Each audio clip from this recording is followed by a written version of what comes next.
12.5, the square root method, day 1. What we're going to do in this lesson is basically learn what a radical expression is. A radical expression is an expression that contains a radical such as a square root. So here, for example, we have a basic radical. This symbol right here is called a radical. The number that is underneath the radical is called a radicand.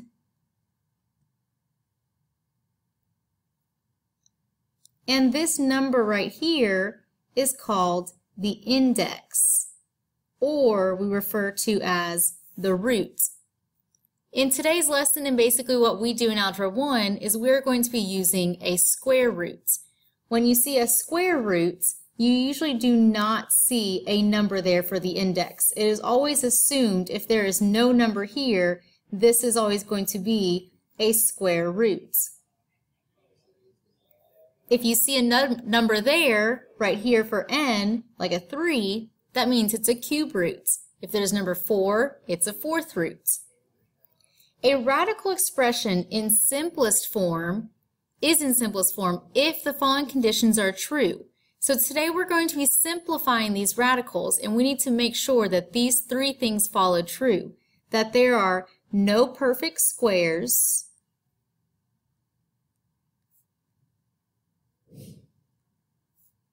no perfect square factors other than 1 in the radicand.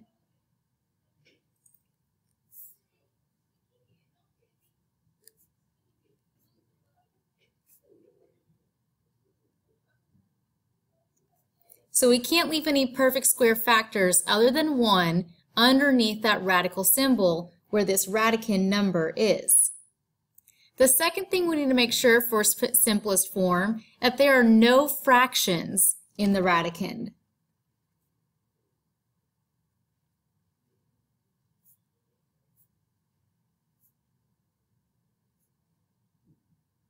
So if we end up with a fraction here, which we'll see a problem like this, we cannot leave it as a fraction underneath the radicand. The third and final thing to make sure we are in simplest form is if no radicals appear,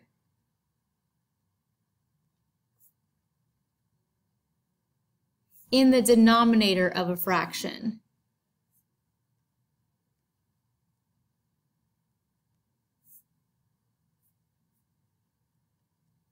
So if we have a fraction with a radical in the bottom, we're going to learn the next few days how to simplify it. All right, so the first step we're going to be doing with these is we're going to simplify these using prime factorization. We used prime factorization before, so we know how to factorize a number. The first problem is square root of 80. So the first thing we're going to do with the square root of 80 is we are going to find the prime factors. 80, we can make our table, our tree, is 2 times 40. 2 being a prime number, so that one's finished. 40 simplifies to 2 times 20. 20 simplifies to 2 times 10, and 10 simplifies to 2 times 5. Prime factorization is factoring a number out until you get all prime numbers. Next, I'm going to rewrite this radical with the prime factors of 80. 2 times 2 times 2 times 2 times 5. If I multiply these numbers back, I would get back to 80.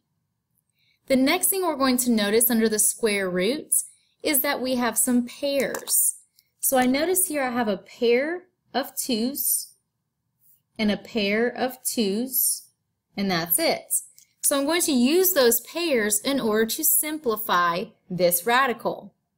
So I can simplify this by saying that 2 times 2 is the same as 2 squared. Same with this one. 2 times 2 is the same as 2 squared. And the last one, 5, is just by itself. Now, in order to simplify these all under the radical, I can simplify them to their own radicals. Square root of 2 squared times square root of 2 squared times the square root of 5. The next thing I can do is notice that the square roots and squared are inverse operations, and they will cancel each other out, leaving this first term to be 2. Same with this one. Square root of 2 squared will cancel out and just leave a 2. Now the square root of 5 was not squared. There was only a single 5 in the prime factorization, so there is only a square root of 5 left over. The last thing I have to do is simplify. I have 2 times 2, which is 4, and the square root of 5. So using prime factorization, we simplified. The square root of 80 equals 4 times the square root of 5. Let's do another one. The problem is square roots of 200. 200, first prime factorizing our tree, is 2 times 100, 2 times 50, 2 times 25, 5 times 5, and there's all of our prime factors of 200.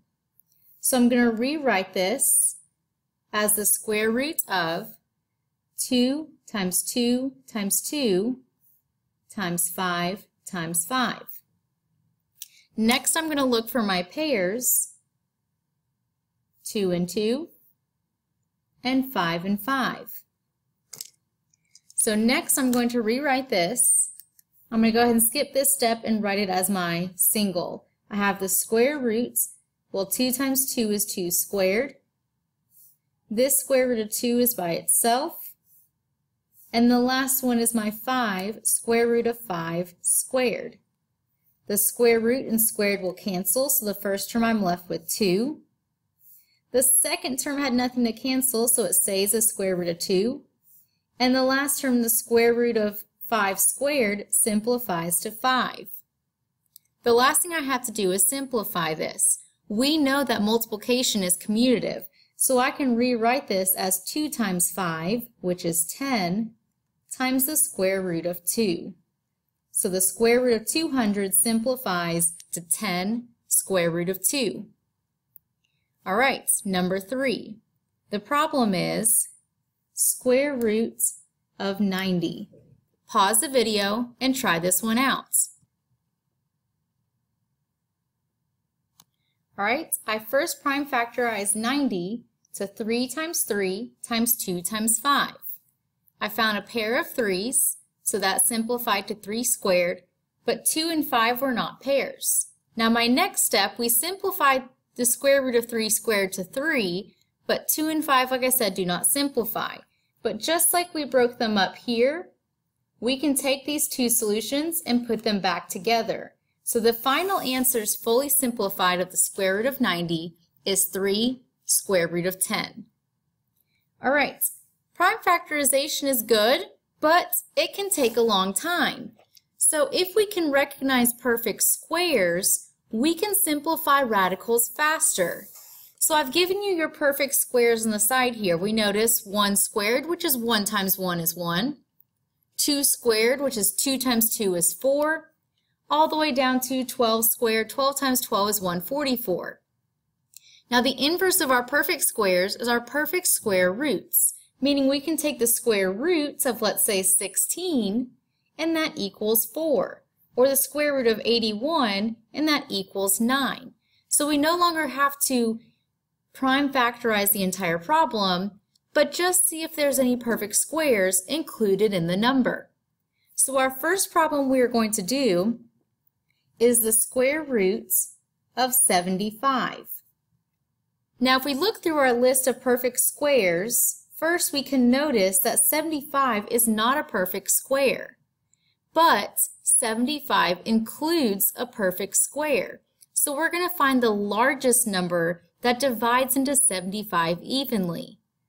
Well, I know that 75 divides into 25 evenly, so I can rewrite the square root of 25, the square root of 75 as 25 times 3. Now, just like we separated the ones above, we can separate this to the square root of 25 times the square root of 3. Well, we know the square root of 25 equals 5, so this simplifies to 5 times the square root of 3. Now, 3, of course, is not a perfect square, and there's no other numbers that come out evenly. So this one is fully factored, or fully simplified. Square root of 75 equals 5 square root of 3. All right, let's try this next one out. The square roots of 32. Now we know that 32 is divisible by 4, and 4 is a perfect square. But 4 is not the largest number that simplifies, that divides out of 32 evenly. We need to find the largest number in order to simplify our radicals completely. So 16 is the largest number that divides into 32 evenly. 32 is the same as 16 times 2, which I can separate to the square root of 16 times the square root of 2. Square root of 16 has a value of 4 times the square root of 2. So we have fully simplified our radical. Okay? Number 3, we're going to put some numbers out front. So this time we have 7 times the square root of 12. Now this kind of looks similar to our answers above, except the square root of 12 is not fully simplified. The square root of 12, the biggest perfect square root that goes into that evenly, is the square root of 4. So we have 7 times 4 times 3. 7 times the square root of 4 times the square root of 3. 7 times the square root of 4 has a value of 2 times the square root of 3. 7 times 2 is 14. So this fully simplifies from 7 square root of 12 to 14 square root of 3. All right, next one, number 4. Our problem is -5 square root of 180. 180 is not a perfect square, but it's also not fully simplified. Find the number that goes into 180 evenly, the largest square root. Well, looking through my list, I know that 180 is divisible by 36. 180 divided by 36 gives me 5. So 36 is the largest square root. Square root of 36 times the square root of 5 to simplify. Square root of 36 equals 6. Square root of 5 will not simplify. -5 times 6 is -30. -30, times the square root of 5. This is a fully simplified radical. All right, here's our next one. 2 times the square root of 45. Pause the video and try this one out. All right, the square root of 45 simplified to 9 times 5. 9 was the largest perfect square that went into it evenly. Square root of 9 times the square root of 5, simplified to 3 times the square root of 5. And 2 times 3 is 6. So we now have 6 square root of 5. Our last problem, number 6, square root of 81 divided by 4. Now here's where we have that second simplest form. No fractions can appear in the radicand. And if I try to simplify 81 divided by 4, I get a decimal. So I can't just simplify 81 divided by 4, I've got to simplify this radical with the fraction. So I'm going to simplify this to the square root of 81 divided by the square root of 4. Now our third thing says in simplest form that radicals cannot appear in the denominator. So we need to make sure we can simplify this. but I notice that both of these are perfect squares. The square root of 81 equals 9, and the square root of 4 equals 2. So this fully simplified to 9 over 2. All right, you've got your practice problems on the back side. Practice those problems out. Make sure you show all of your work.